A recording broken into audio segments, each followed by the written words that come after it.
So let's talk about the one that got away. Today on Secondhand News. Here we go. Sunday nights in the 1960s. We would sit down in front of our TV sets. There would be a 30-minute local show, which on the channel that I would watch would be Harold Lindsley, the sportsman's friend, known as Gone Fishing. Next up would be the Porter Wagner Show, which featured Dolly Parton. Next up was Marlin Perkins' The Wild Kingdom. After that, The Wonderful World of Disney. Then, the FBI, Bonanza, and Mission Impossible. Then Little Jer's off to bed to dream of cops and robbers. Funny how that works. You know what they say about the 60s? That if you remember them, you weren't there. Well, I was just a kid. So I remember things like Vietnam, the assassination of John F. Kennedy and his brother Bobby, and Martin Luther King. One of the things that I found most fascinating when I was growing up was listening to all of this new music, whether it be country, jazz, rock and roll, and hear philosophical statements. That's what they were.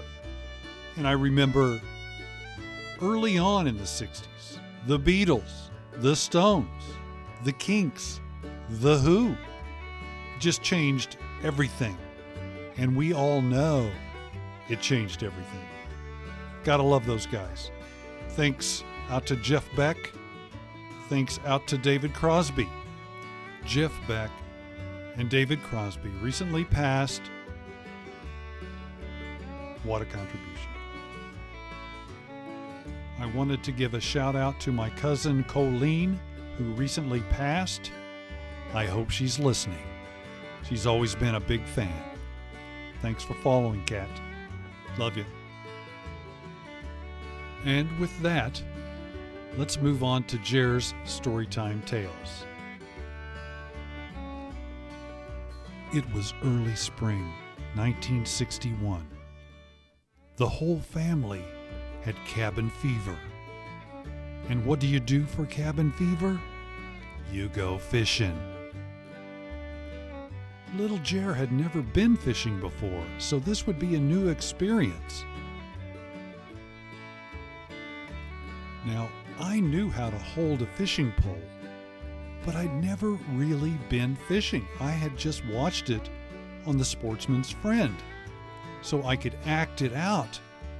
But I was by no means professional, not even amateur, just little Jer holding a fishing pole, learning new things. And what happened is I put the worm on the hook, and I was so focused that I did not notice that the rest of the family had left. So I was standing there on my own. So I boldly cast that little worm into the lake, and within just a couple of seconds, bam! Here it is, man. I've got it. How do I reel this baby in? I don't know. How am I going to do this? I don't know.